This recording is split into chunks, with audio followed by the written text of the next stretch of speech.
नमस्कार, capital TV का खास शो महाराष्ट्र फाइल्स देख रहे हैं आप। मैं हूं आपके साथ पूजा।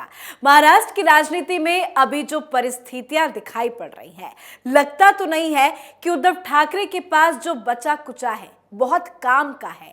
पहले महाराष्ट्र में सरकार गई और अब पार्टी का नाम और चुनाव चिन्ह भी नहीं रहा उद्धव ठाकरे के पास। उनके खासम खास उनके करीबी शरद पवार भी ये कह रहे हैं कि इलेक्शन कमीशन के फैसले को उद्धव ठाकरे स्वीकार कर आगे बढ़े। पर सवाल ये है कि उद्धव ठाकरे के पास अब बचा क्या है? बिना जनता के समर्थन में उद्धव ठाकरे कैसे आगे बढ़ेंगे? उद्धव ठाकरे ने पार्टी समर्थकों को लोगों के बीच जाने की अपील की और कहा कि जनता तय करेगी कि शिवसेना किसकी है। पर सच्चाई यही है कि जनता तय कर चुकी है कि शिवसेना किसकी है। आज इसी मुद्दे पे चर्चा करेंगे। बातचीत के लिए मेरे साथ स्टूडियो में मौजूद हैं कैपिटल टीवी के एग्जीक्यूटिव एडिटर राजीव जी। राजीव जी, बहुत बहुत स्वागत है आपका। धन्यवाद। अब महाराष्ट्र की राजनीति में उद्धव ठाकरे क्या करेंगे? देखिए, जनता तय करने की बात जो उद्धव ठाकरे कर रहे हैं वो तब होती बातचीत जबकि जून के बाद कोई भी चुनाव नहीं हुआ होता। जून के बाद से कई चुनाव हो चुके हैं, लोकल बॉडी के इलेक्शन हो चुके हैं। जो स्थानीय चुनाव हुआ है निकाय का, उसमें तो उद्धव ठाकरे कुछ तीर मार नहीं पाए। वैसे समय में जबकि कंफ्यूजन चल रहा था कि असली शिवसेना कौन है। उद्धव ठाकरे के नाम पर महाराष्ट्र में वोट नहीं मिल सकता है। उन्होंने अभी तक कोई चुनाव नहीं लड़ा, बिना चुनाव लड़े सीएम बन गए। वो एमएलसी बने, चुनाव से नहीं इलेक्ट किए गए। सिलेक्शन के आधार पर वो एमएलसी बनाए गए और उसके बाद जब उन्होंने सीएम का पद छोड़ा था तो ऐसे बोल रहे थे कि एमएलसी का पद भी छोड़ देंगे, संगठन के लिए काम करेंगे, क्योंकि उद्धव ठाकरे के साथ समस्याएं और भी बढ़ने वाली है। अभी उन्होंने कोशिश की कि एक दिन में जो पार्टी की बैठक आज हुई है, उस बैठक का मकसद क्या था? मीडिया फुटेज लाना और महाराष्ट्र में इस बात का संकेत देना कि उनके पास अभी बहुत बड़ा समर्थकों का वर्ग है। उन्होंने मातोश्री के आसपास से 2-3 हजार लोग जुटा लिए जो उद्धव ठाकरे जिंदाबाद के नारे लगा सकते हैं। ये सेल्फ इंटरेस्ट ग्रुप है जिसको लगता है कि हम सीधे तौर पर उद्धव ठाकरे, उनके परिवार और उनके कुछ चमचे बेलचों के साथ मिलकर अपनी राजनीतिक रोटी सेक सकते हैं, वही उनके समर्थन में है। लेकिन यहां बात सिर्फ समर्थकों की, नजदीकियों की नहीं होती है। जो कार्यकर्ता हैं, जो वहां पर वोट करने वाले लोग हैं, उनके साथ आप कैसे जुड़ पाएंगे? आपके साथ आधार क्या है जुड़ने का?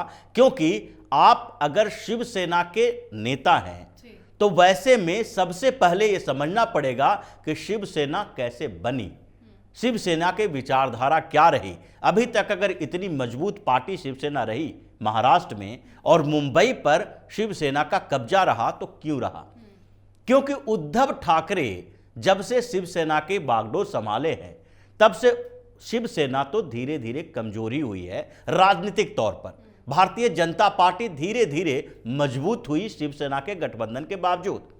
जब उद्धव ठाकरे ने भारतीय जनता पार्टी के साथ गठबंधन तोड़ दिया 2014 में, तभी भी उनकी पार्टी वैसे ही रह गई, दूसरे नंबर की पार्टी रही। बिना शिवसेना के सहयोग से भारतीय जनता पार्टी ने सरकार बनाई, क्योंकि उस समय शरद पवार ने भी समर्थन दे दिया था। उनको लगा कि शिवसेना और भाजपा के बीच जितनी फूट पड़ेगी उतना इनको फायदा होगा। बाद में शिवसेना के नेताओं ने ही उद्धव ठाकरे के ऊपर प्रेशर डाला कि सरकार तो बन गई है, अल्पमत की ही सही, लेकिन सरकार जब भाजपा की बन गई है तो हम बाहर बैठकर तमाशा क्यों देखें? सरकार में शामिल हों, मंत्री बने और फिर उसका फायदा उठाएं। उससे भी कोई फायदा नहीं हुआ। शिवसेना के सरकार बनी, लेकिन उद्धव ठाकरे धीरे धीरे इस पूरी व्यवस्था को खाते रहे। ये मातोश्री से बैठकर पूरे महाराष्ट्र में शिवसेना चलाना चाहते थे। घर से निकलोगे नहीं, लोगों से मिलोगे नहीं, तो लोग आपसे कितना दिन तक इस बात के कारण जुड़े रहेंगे कि आप बाला साहब ठाकरे के बेटे हो। अब इनके साथ ये भी तमगा जो है बाला साहब ठाकरे के बेटे होने का, वो भी छिन गया। क्योंकि विचारधारा पर आधारित पार्टी अगर अपनी विचारधारा को ही छोड़ दे तो मिलने किससे जाएंगे? शिवसेना के जो नेता हैं वो अपनी राजनीति करते हैं, लेकिन जो कार्यकर्ता हैं वो विचारधारा के आधार पर वो अपनी जिंदगी जीते हैं। जो टीका लगाकर मैदान में उतरा हुआ शिव सैनिक है, क्या वो ये चाहेगा कि ये शरद पवार और कांग्रेस के साथ मिलकर ये मुस्लिम तुष्टीकरण की नीति अपनाए? अगर क्या बाला साहब ठाकरे अभी होते तो बीबीसी के ऊपर जो छापेमारी हुई है उसके समर्थन में ये उतरते या फिर बीबीसी के खिलाफ बोलते? पाकिस्तान के मसले पर हमेशा वो किसके विरोध में बोले?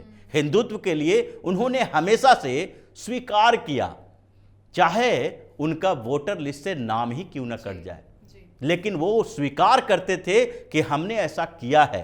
अगर मुंबई में दंगा वो लोग करेगा तो प्रतिक्रिया हमारे तरफ से होगी, अगर हम प्रतिक्रिया नहीं करेंगे तो हिंदू मारे जाएंगे। वो हमेशा अपने विचारधारा पर डटे रहे और ये उद्धव ठाकरे उसी विचारधारा को छोड़कर अब खुद में कंफ्यूज हैं कि हम विकास के नाम पर पार्टी बनाएं, कि हम विकास का एजेंडा लेकर चल रहे हैं, वो सेकुलर बन जाए। जो सो कॉल्ड सेकुलर ये पार्टियां हैं, कांग्रेस और एनसीपी, इन सबके साथ मिलकर हम सेकुलर पार्टी लेकिन अब ये तो साथ भी लगता है कि धीरे धीरे खत्म होने के कगार पे है, क्योंकि जो बैठक उन्होंने कल बुलाई थी उसमें बहुत सारे विधायक और सांसद भी नहीं मौजूद रहे और जो गठबंधन के उनके साथी हैं उनका भी कोई इस तरह से बयान सामने नहीं आ रहा है जिससे लग रहा है कि हाँ वो आने वाले वक्त में उद्धव के साथ रहेंगे। देखिए, जो सब लोग हैं वो उगते हुए सूरज के साथ जाते हैं, सलाम करते हैं। बात यही है कि शरद पवार महाराष्ट्र के सबसे शातिर और चतुर नेता हैं।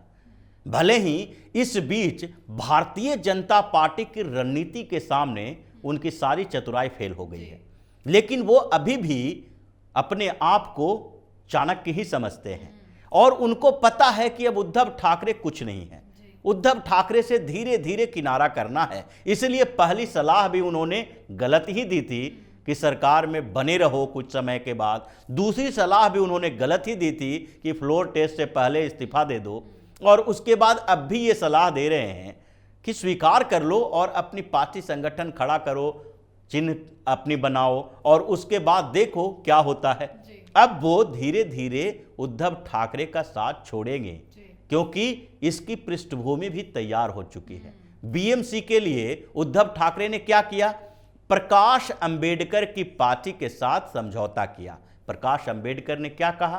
प्रकाश अंबेडकर ने जो एनसीपी है उसके खिलाफ बोलना शुरू कर दिया क्योंकि दोनों में लंबे समय से दुश्मनी है। वो कह रहे हैं कि शरद पवार जो है वो बीजेपी के एजेंट हैं। बिल्कुल, तो इसीलिए प्रकाश अंबेडकर और उद्धव ठाकरे के बीच समझौता हुआ। एनसीपी बीएमसी से गायब, इसके साथ समझौता नहीं हो सकता क्योंकि उनकी शर्त ही थी कि आप एनसीपी के साथ जाएंगे तो हमारे साथ नहीं आ सकते।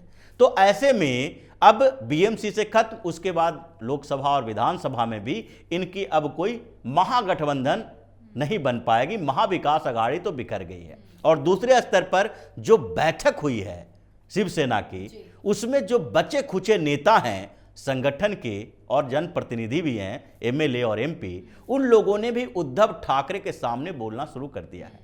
इन लोगों की आवाज नहीं निकलती थी, वो अब बोलने लगे कि आपने शिवसेना को बर्बाद कर दिया है। और दूसरा इशारा संजय राउत की तरफ भी था कि संजय राउत ने जिस तरीके से डबल एजेंट की भूमिका निभाई, उद्धव ठाकरे के साथ नजदीकी दिखाता रहा और शरद पवार के एजेंट के तौर पर काम करता रहा। वो डबल एजेंट की भूमिका जो संजय राउत ने निभाई है, उसी के कारण आज शिवसेना की यह स्थिति है।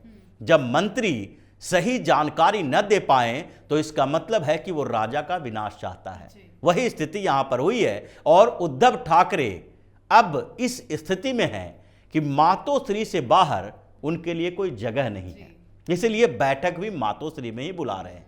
मिलना भी उन्हीं है और वहां से बाहर जाने के लिए इनको सोचना पड़ेगा। जो स्थितियां हैं वो शिवसेना और उद्धव ठाकरे की जो गुट है उसके लिए ऐसी स्थिति हो गई है कि अब 2-3 साल के अंदर पता चल जाएगा कि ये कभी भी राजनीति में अब ऊपर नहीं जाएंगे और धीरे धीरे नीचे ही। बिल्कुल, बहुत बहुत धन्यवाद समझाने के लिए। धन्यवाद। तो इस झटके से उभरना उद्धव ठाकरे के लिए काफी मुश्किल होगा। हालांकि उद्धव ठाकरे ने सांसदों और विधायकों की बैठक भी बुलाई थी, जहां से भी समर्थन कम लोगों का नजर आया। बैठक के बाद उद्धव ठाकरे ने पार्टी कार्यकर्ता को कहा कि घर घर जाए और लोगों को ये बताएं कि उनका चुनाव चिन्ह चोरी हुआ है। पीएम मोदी पर भी उद्धव ठाकरे जमकर बरसे, लेकिन अब देखना होगा उद्धव आगे क्या करते हैं। आप अपनी राय कमेंट करके जरूर लिखें। देखते रहिए कैपिटल टीवी। नमस्कार।